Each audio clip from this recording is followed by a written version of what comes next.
Hello everyone. आज मैं आपके लिए तुलसा जी के लिए कुछ उपयोग लेके आई हूँ कि हमें कैसे और कब क्या करना चाहिए। तो आज मैं आपको तुलसा जी के बारे में बताऊंगी। ऐसी बहुत सारी बातें हैं छोटी छोटी जो हमें कभी कभी नहीं पता होती और पता होती हैं तो हम भूल जाते हैं।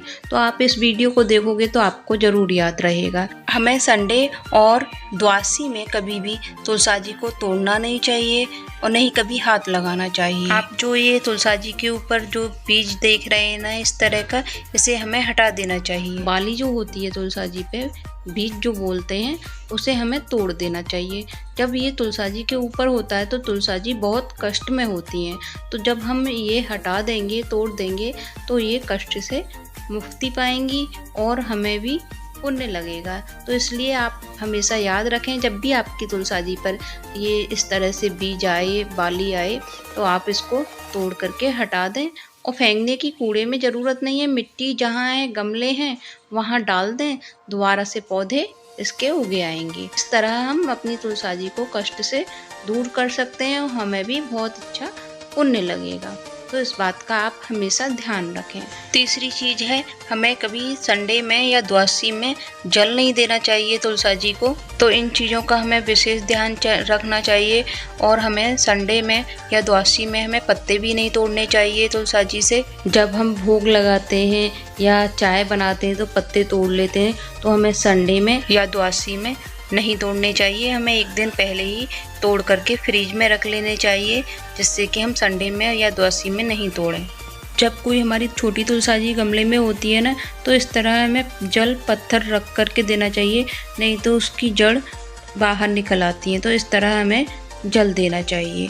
इस बात का हमेशा हमें ध्यान रखना चाहिए। दीपक जलाते समय हमें ध्यान रखना चाहिए संडे और द्वादशी नहीं हो। एकादशी में हम कोई भी काम कर सकते हैं, पत्ते भी तोड़ सकते हैं, दीपक भी जला सकते हैं, जल भी दे सकते हैं। तो इस तरह ध्यान रखें।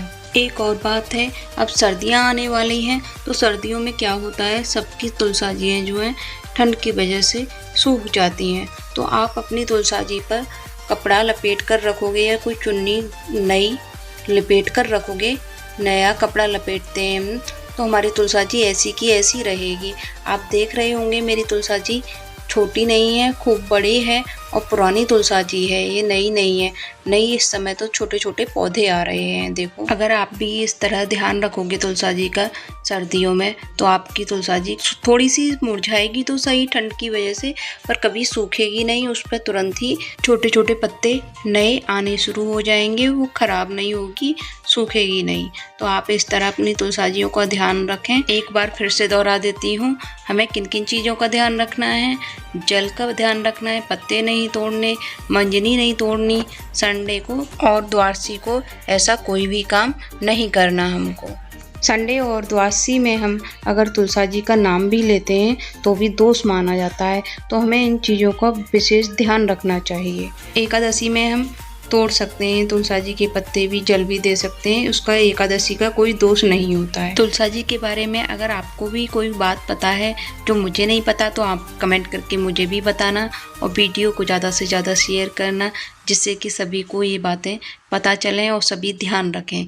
आपको वीडियो अच्छी लगे तो लाइक करो, ज़्यादा से ज़्यादा शेयर करो। और एक बात का विशेष ध्यान रखना है, जब भी हम सर्दियों में तुलसा जी को कोई चादर या कपड़ा या चूंदर उड़ाएं तो वो नई होनी चाहिए। इस बात का ध्यान रखना चाहिए। पुरानी कोई भी चीज़ हम तुलसा जी माता को नहीं उड़ाते। इन छोटी छोटी बातों का ध्यान रखें आप। और वीडियो अच्छी लगे तो ज़्यादा से ज़्यादा शेयर करें, लाइक करें, और मेरे चैनल को सब्सक्राइब नहीं किया हो तो सब्सक्राइब करें। नेक्स्ट वीडियो के साथ फिर मिलेंगे। Thank you.